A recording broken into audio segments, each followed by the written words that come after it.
And welcome to Weather and Ag in Focus on this Wednesday, August 6th. Is that right? Yes. I don't have my glasses on. Hold on. Yep, it's the 6th. And we've got temperatures out there in the 70s. I'm Chief Meteorologist Dean Wysocki, along with our Ag Director, Bridgette Readel. And Bridgette, have you ever heard of the phrase, turn around, don't drown?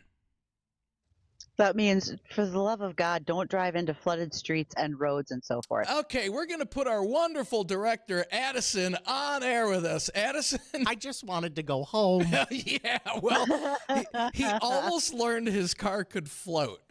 That was pretty bad. Yeah, so, and we could have a repeat of this, possibly, not tonight, but Thursday and Friday. So please, you know, with as fast and furious as that rain fell yesterday evening, that's the old saying: turn around, don't drown. Don't chance it, because you just don't know. And if that water is deep enough, it could literally sweep your car off the road. So there was a time I was telling Bridgette this right before we started. I was driving through the suburbs just north of my apartment because I live over by 33rd.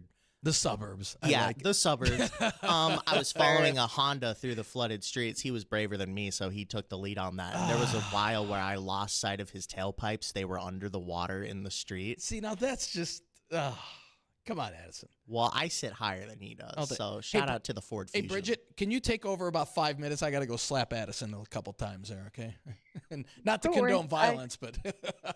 I told him that his radio mother would suggest he not do that anymore. Yes.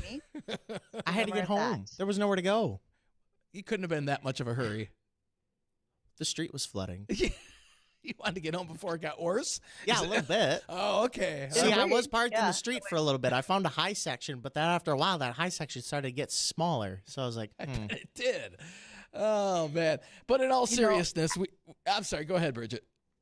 No, go finish that one. I've got something else for you then. I was just going to say, I mean, and, you know, we picked up, now officially the airport, $1.69, but at the station and in West Fargo and South Fargo, it was anywhere between 2.5 and 3.5 inches. So obviously we had flooding rainfall, and, you know, same with the Moorhead, about 3 inches, Sabin 3, Castleton a little over 3.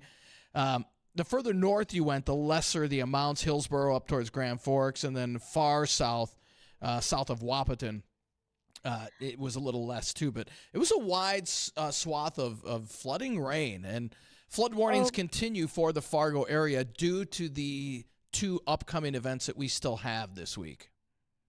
Well, and the events that we had. So Sunday night, like Monday night, I think it was Hillsborough that got 2.5 inches of rain. Now let's think about some of the other areas in the state that got high amounts. You get out to Buffalo, we're talking about 4 or 5 inches of rainfall out there.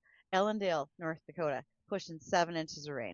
Cullum, North Dakota, 4.2. There is a heavy amount of rain, saturated soils. The first guy who comes to me and says, in 3 weeks from now, well, it's getting a little dry, I may slap you. So just be prepared for physical violence, because we are upcoming to harvest right now.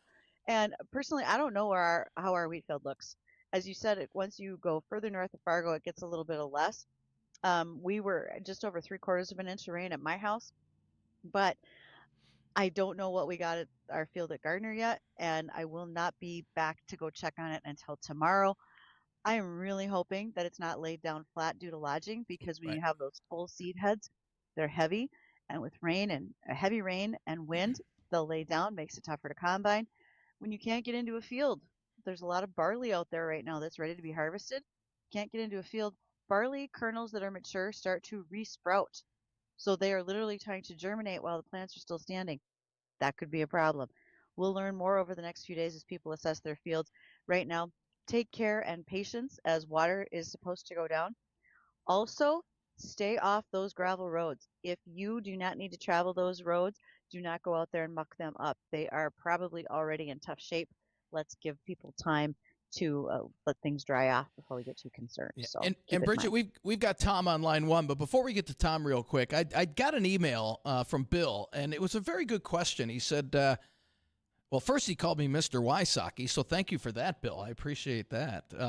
But he said, last winter was mostly dry. If the LRC repeats itself in cycles, why has the summer been so wet? We can't get a break from the constant rain. Granted, it's not a lot of rain, but almost impossible to get enough dry weather to make any good quality hay. Shouldn't last winter have also been a sign of what is to come for this summer? Not necessarily, because the new cycle starts in October, and although our rainfall this summer has been pretty close to average up until this last event, that puts us a little over average. But I see what Bill's saying is because we can't get that long stretch for quality hay, and even though it's not a lot of rain, these little rain events And humidity. it doesn't help, and it has been, a rather, I don't want to say wet summer, but like Bill said, we just can't get a long stretch of dry weather. So Bill, after Friday, and I hate to say the weekend's going to be dry because we could have a few pop-up showers, but looks dry through a lot of next week. So hopefully you can get some haying done there, because that's after that. It looks like towards the end of August we do start to go into a wetter cycle. But we have Tom on line one. Tom, what's going on today? Hey, just both you and Bridgette. Just in defense of Addison, my wife does a part-time job at the mall, Miller Mall. Miller, that's thinking Duluth. West Acres Mall. We live in West Fargo. It took her 40 minutes to get home because of the flooded streets. Okay. And so did she go around, or does she just wait? No, she's used to water. She's got an SUV, an Acura, but it was the people in front that were going to go through 2 inches of water, so that was a problem. But generally, she went around. She had to go around on 45th and 30th. That was way too deep. But just in defense of Addison, there, This is why we let took Tom her go quite a on. while to go along.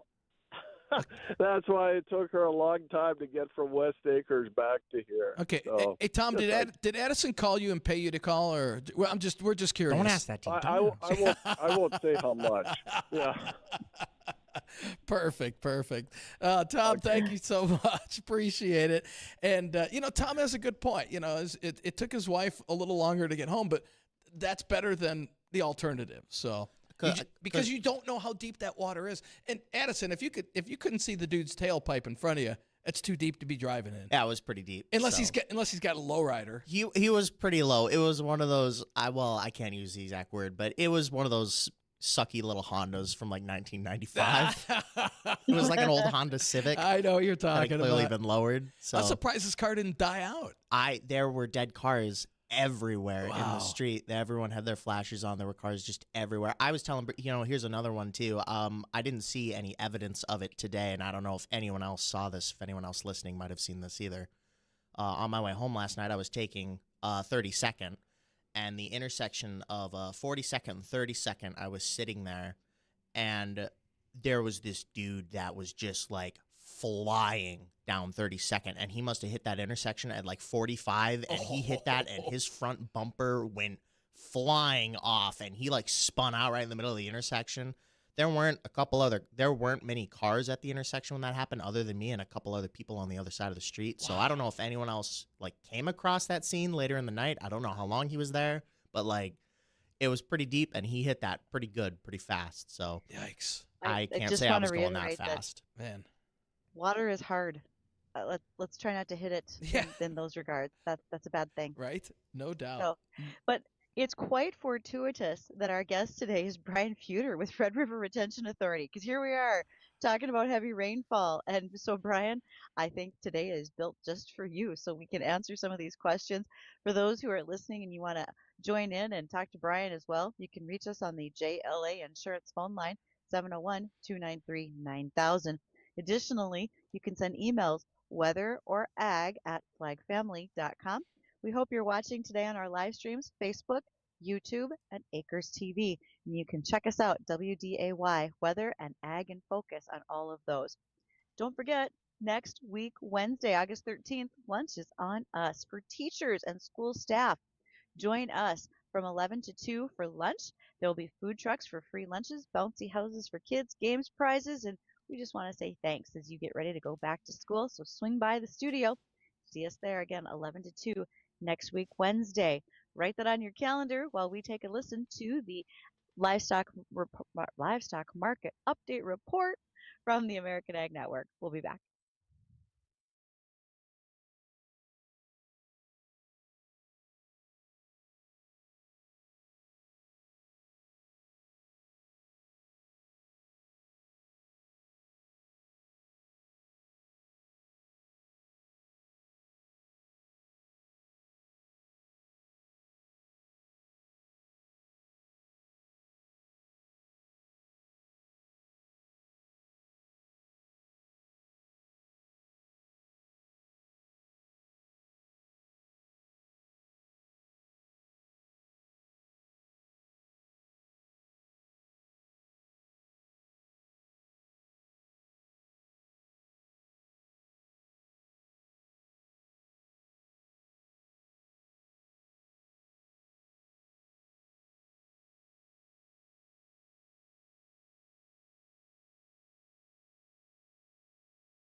Thanks for joining us here on WDAY Weather and Ag in Focus. So glad that you have the opportunity to tune in. Thank you for taking the time and wanting to listen to our station. And if you are thinking about making some changes in your tech support, maybe you're a little concerned about your cybersecurity, don't forget to contact Chris Sherman, techsupportfarm.com. Chris is the guy who can do the evaluation of what do you need? How do you need it? and how can he help? So give him a call as soon as you can. Also, remember that if you have questions today, you can reach us on the JLA Insurance phone line, 701-293-9000. Our guest today is Brian Fuder with Red River Retention Authority. Brian, this was a complete accident that we have you today after a major rain event, but I don't know if our timing could be any better.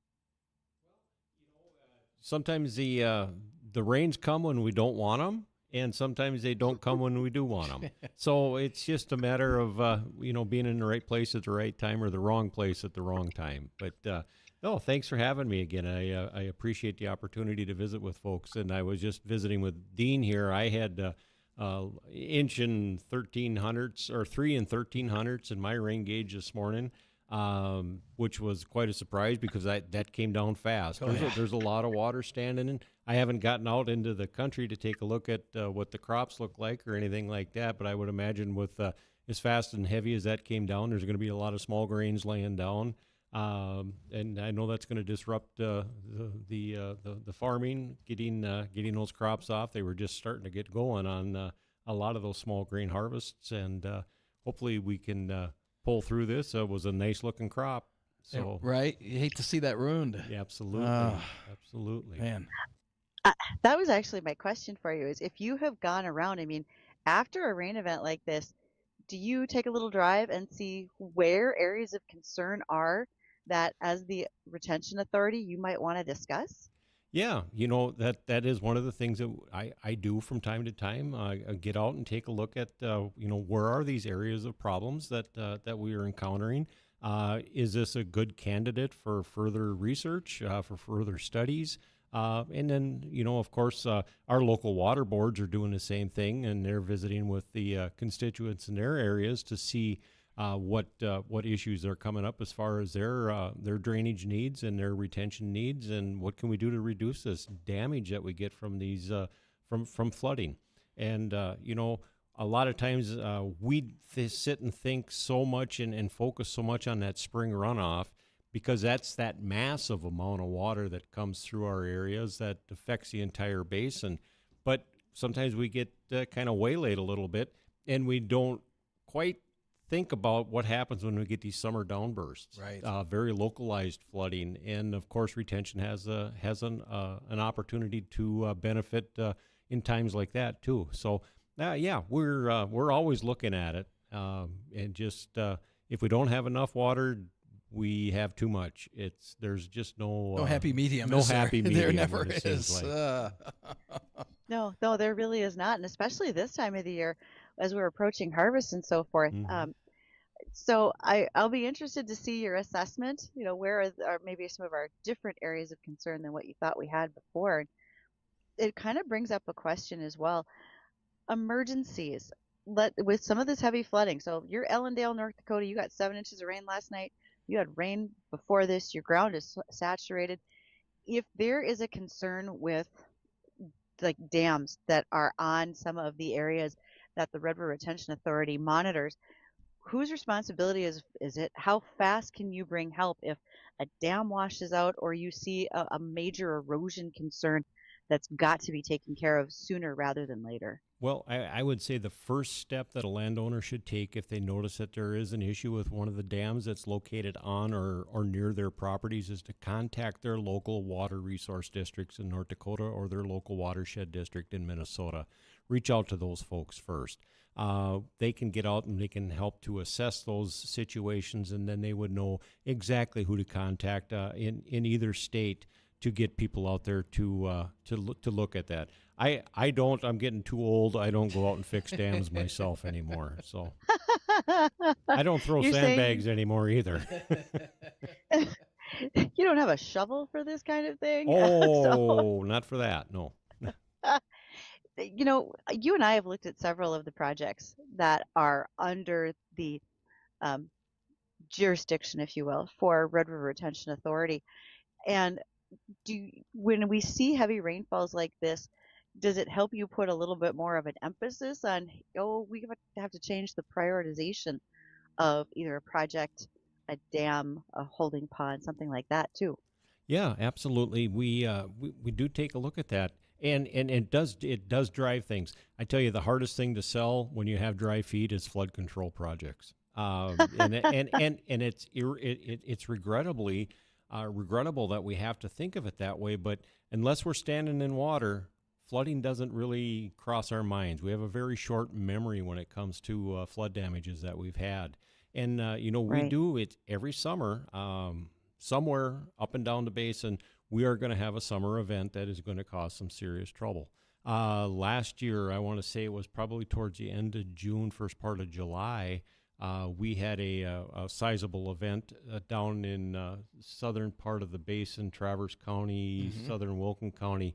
And that was the first time since the North Ottawa Impoundment Project had been constructed in the late 90s. That's the first time they've had a summer event where they've actually put that project into operation. And so it kind of caught everybody off guard. But it's nice to have those when they're there and when they can be used.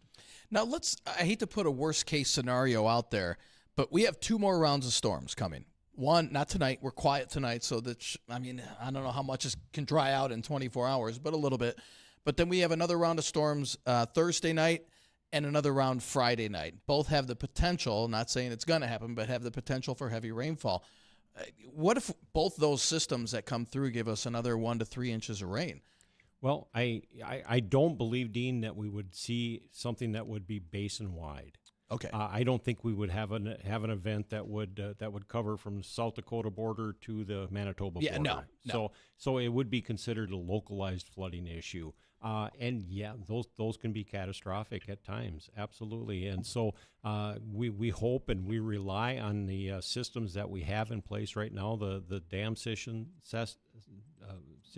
that we have. Those projects are other retention projects that we have, and then also looking at the drainage that we have already on the landscape that is going to control that. We can time the flow of that water from getting and congregating in all one spot. It's kind of interesting. Tomorrow morning at 8:00, we're going to have a ceremonial flowing of water through the Red River inlet structure for the FM diversion project. And it'd be interesting to see where we're at with river levels and all of that, to see just how everything is going to be affected and what that's going to look like. We did postpone that from July 28th to tomorrow because they had some concerns with river levels, just not being able to be stable enough to get equipment down there to open up that berm so that they can get the water to flow through there. And I don't know if you can answer this real quick, but because we're coming up on break here, and maybe we can answer this after the break, but where are we on the diversion project? As far as I know, I'm not directly involved with the diversion project, but from what I understand, it should be fully operational spring of 27 is what I believe is what I've had. And we don't need any more events like this to kind of push them back even further. No. We'd like to keep things moving. Yeah. I was just up and toured the north end of the diversion project yesterday, and where it dumps back into the Red River, and their bridges are in place, the channels are in place. There was some water flowing at that time already, and it's an engineering marvel. Right. It really is. Right. So good deal. We'll Bridgette, have more questions there you about go. that and some other things for Brian. We will do those here just momentarily after bottom of the hour news, so stay tuned.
Thanks for joining us this afternoon. And as you are looking at those fields and thinking, this is the type of situation where weed seeds move from one place to the other, that can be a concern. So think ahead about what you're going to have to do come spring when it comes to weed control. And one of the places that you can do that is with Gowan Company. Gowan has a full line of not only fungicides, but also herbicides that can help you out when it comes to preventing weed problems in a variety of fields, all the way from wheat to your dry edible beans, soybeans, and more. So that's Gowan, USA. And Brian Fuder, today is the day I usually announce who you are and the fact that we appreciate you being a Here We Grow sponsor for our wheat field. But you're here today, so I just get to say, Brian Fuder, thanks for being a sponsor with Red River Retention Authority for our wheat field. Much appreciated. Well, thanks. Yeah, and I and the Red River Retention Authority, we appreciate the opportunity to work with you. Getting this information out to the public of what we are doing, what we can do, who we are, why are we doing what we're doing. It's very important to us, very much so. And so we greatly appreciate the opportunity to be here. You were the first person to find the field, take a picture of the sign, and send it to me. So verifying Brian Fuder was here. Where's my prize? I'll have Dean hand you something before you leave today. So Great. Now I got to find something, Bridgette. Thanks. I thought so. So, Brian, you mentioned that tomorrow there is an event to celebrate the opening of some structure. Do you want to give a little more detail about the wheres and the time on that? Yeah, it will be down on the Red River Inlet structure down by Oxbow, right on the Red River. There will be it's actually a Corps of Engineers event and a diversion project event that they're going to have a ceremonial opening of the gates and allow some water to flow through that. And then immediately following that ceremony down there, which will start at I believe the gathering will start at 8 o'clock. The actual ceremony will start about 9. There will be some dignitaries there. I believe Governor Armstrong is going to be in attendance along with Senator Hoeven. I believe there will be a few more. I don't have that list right here in front of me, but there will be some nice opportunities to visit with some dignitaries down there. Also, some of the command from the Corps of Engineers will be in place, and then at about 9 o'clock they're going to get a backhoe in there and remove some dirt away from the riverbank and allow some water to flow through that structure. And then immediately following that, we're going to resume meeting up here at the Holiday Inn in Fargo at about 11 o'clock, 11:30, somewhere in there. And we're going to talk about the future of flooding in the basin. The FM diversion project, like I've said many times, it's an engineering marvel. I hope I never see water flow through it, but I think the cities of Fargo and Moorhead and the surrounding communities can feel comfortable knowing that it's there to protect them. But it does nothing for the rest of the basin. And so we still have other problems. We've still got one of the big ones that we think about is the little city of Oslo. Sometimes that can go 2-3 weeks before they even have access in and out of that city because of overland flooding and riverine flooding that occurs up there. So we have to continue to move forward. This isn't the solution to flooding. Will we ever cure flooding in the Red River Basin? No. We just don't know. We don't know what Mother Nature's got up her sleeve or what she's going to throw at us. So we just got to try to get a best guess and see if we can move those things forward. So when you get that structure operational tomorrow, I'm just curious, is this the type of thing where you break a bottle of champagne like on a bow of a ship? Do you shout, "There she blows"? What's the protocol for such a situation? Do we know? I think maybe we'll all get together on the top of the structure and do the wave. Hold on, where's the rim shot here? Yeah, you're just gonna have to get him a bump. So that was the one. Excellent, Brian. So There we go. there we go. So Brian, I do have a question from a farmer, and that is the grass waterways, excuse me, that folks put on highly erodible land to try to prevent erosion when we have these heavy rainfall events, etc. Is that helpful to you to slowing down what happens? Is there is there any type of a protocol that farmers should be aware of that they should be doing in order to be better help? Yes, absolutely. There's when we get into engineering terms, we talk about roughness coefficients and things like that. And if we've got a paved surface, the water's going to run across a paved surface much faster than it's going to run across a gravel surface, and that's going to be faster than going across a grass or seeded surface, something like that. So yes, everything that we can do, not only does that help to reduce the flow of the water getting into the drainage systems, it also helps to clarify and pull out some of those sediments.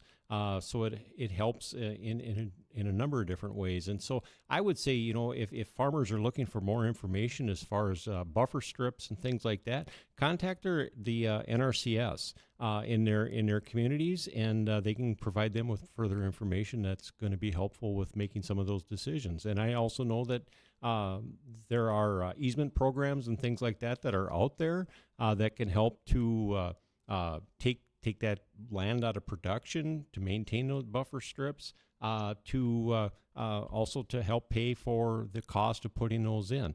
And so, like I said, if you can reach out to your local NRCS chapter, your soil and water districts, they can give you further information on what can be done and what can they do to help out with getting that in place.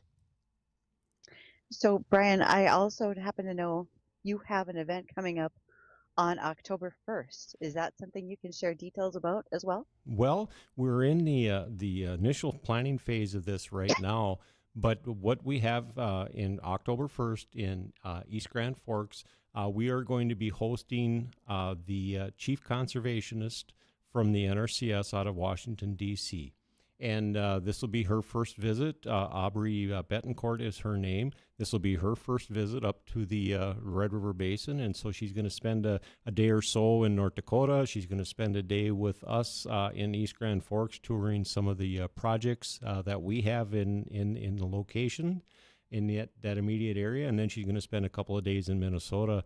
And we are really excited to have her here. Hopefully we'll be able to get the opportunity to bend her ear a little bit, maybe tug on her arm a little bit and draw her attention to just how unique the Red River Basin is and how vital it is that we have and that we maintain and that we move forward on more projects that are going to be not only just flood prevention, flood management, but also water control, water usage, groundwater recharge, recreation, habitat, all of those things.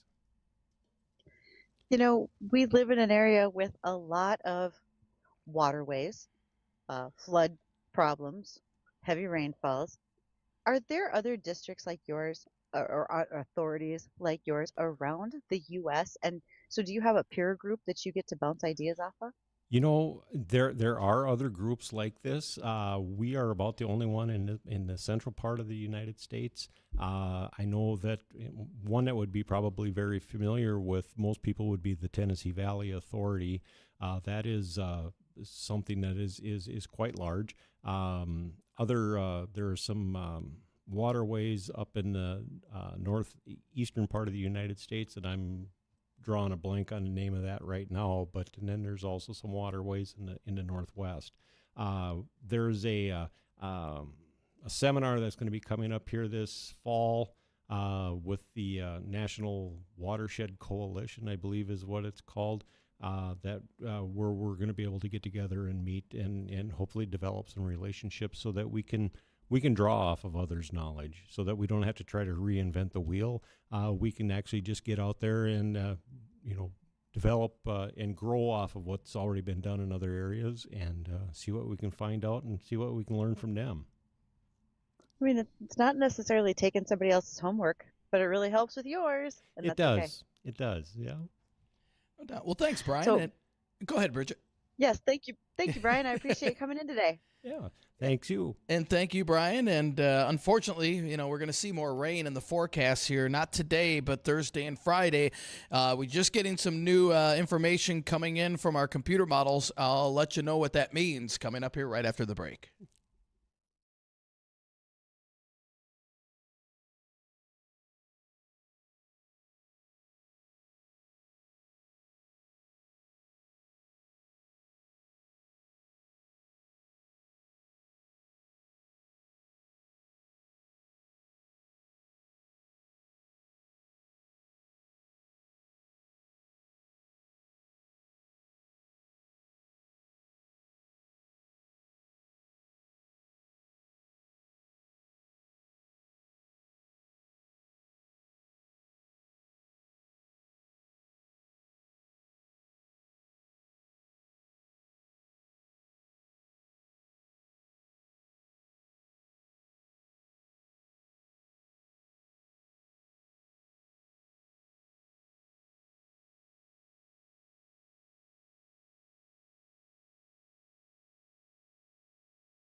And welcome back to Weather in Focus on this Wednesday afternoon. Temperatures outside in the 70s. Not a bad day. We're looking at partly cloudy skies. Should make it up to about 80 or so. And then tomorrow looks like a quiet day, at least to start off. It's going to be a little more warm and humid. Highs in the upper 80s to right around 90. And then a round of storms coming in. It looks like tomorrow near sunset or just shortly after that. And some of those could be on the strong to severe side. The Storm Prediction Center has just put us in an enhanced risk for severe weather. So we'll be keeping an eye on that tomorrow evening into the early overnight hours. Again, we could see some heavy rain from that as well. And then another round of strong to severe storms as we head into Friday, late afternoon, early evening. That looks to be possibly more of a tornado threat on Friday, so something we'll keep a very, very close eye on. And this weather is brought to you by Progressive Ag Risk Management Specialists. And it's time for our Wednesday weather trivia, Bridgette. And again, if you let Brian Fuder win, then he can get that rain gauge that he wanted for a prize, since he was the first guy to find our field. Right. Well, we haven't even asked a question yet, and somebody's calling in. All right. Well, this should be interesting. Optimist. Yes, Optimist. I like it. All right. So to win one of our rain gauges from Productive Alternatives, today's question is. Nope. Darter Plastics. Or Darter Plastics. I'm sorry. It was. Yeah. All right. Never mind. See, I need my cheat sheet in front of me, and I don't have it. Thank you, Bridgette. How many stars are in our solar system? Again, how many stars are in our solar system? 701-293-9000 if you know the answer. No Googling. I can hear people typing away. All right. We got a caller on line one. Caller, what's your name? Kevin from Fergus. Kevin, what is your answer? How many stars are in our solar system? I don't know. Too many. That's not the answer I'm looking for. Thanks. All right, caller line two. What's your name and guess, please? Bob. Bob, what's your guess? How many stars in our solar system? 1. Which is? Oh, you're going to make me name it. Oh, no. We'll give it to you. I didn't ask her to name it. It's the sun. The sun is our only. No doubt. Duh. The sun is our only star in our solar system. And everybody's like, well, wait a minute. I'm looking up in the sky, and I'm seeing millions of them. That's only one of approximately 400 billion that are in our galaxy, the Milky Way. So there's only one star in our solar. Yeah, one star in our solar system, but billions in our galaxy. So good guess and good answer. So we're going to put you on hold, Addison. I appreciate it. Yeah, Addison's going to take your info, and we'll have one of those Darter plastic rain gauges waiting for you here at the station. Awesome, man. Thank you. All right, you bet. So, did you know that, Bridgette? That was my guess, was that it was the sun. Okay. But also, like everybody else, I thought, wait a sec, there's all these other stars in the sky at night. But yes, that has a difference on where they're located, and Right. we only have the sun in ours. I remember learning that. It was I think it was in high school. It was either high school or no, it was high school. We had an astronomy class, and I said, no way, there's more than one star. Look, just go outside and look. And then that's when the teachers explained it. I'm like, well, that makes sense. That makes sense. So, speaking of things that may or may not make sense, let's talk about DEF. And for everyone who over-the-road trucks or farm equipment, DEF is diesel exhaust fluid. Also, it can be found on diesel pickups over a certain size, horsepower, etc. So right now, new EPA leader, he's the EPA administrator, Lee Zeldin, been in office for a little while now, wants to make quite a few changes with things that are at the EPA. One of them is he's proposed to rescind the 2009 greenhouse gas endangerment finding. If that proposal goes into effect, it could potentially lead to DEF systems no longer being required in tractors, trucks, and other equipment that are diesel powered. It's a decision that a lot of farmers are happy to hear could potentially happen. The question then begins, what happens to the equipment that I have right now that does have DEF? Do you spend the extra money to go delete that so you don't need the DEF, but you have and then you have the potential for more horsepower, but does that void your warranties? Or do you keep using DEF, which you didn't really like, but you're sort of stuck with it? So which way do you go? Well, we'll find out what the EPA rules. I don't think this is going to be something that's easily overcome. I think it's going to take us quite a bit of time to get that taken care of legislatively. You don't just get to roll something back without a fight from environmentalists and so forth. We will see what happens with death. All right, Bridgette, do we even have time to put this caller on? Let's make it happen. We should say no, but this isn't the Justin that I'm thinking of, is it? If it is, we're hitting hang up here, okay? Oh, I thought your guys' show could use a little razzle-dazzle, so I thought I'd give you the old phone call. Welcome back there, Justin Storm. How are things how's going? it- Hey, and congratulations. You've got another little one on the way. Yeah, he's really loud, but thank you. Okay. Yeah, he's good. He's good. A good deal. Good deal. Yeah, All right, yeah. all right. Hey, The music's playing. What's your question? well, it was trivia for you, and it was what's greater, the number of stars in the universe or the number of grains of sand on the Earth? Ooh. I vote for grains of sand. I'm going grains of sand, yeah. There are more stars than grains of sand on the Earth. Whoa. He stumped both of us, Bridgette. All right, good Give deal. that man a prize. There you go. We'll give him a rain gauge.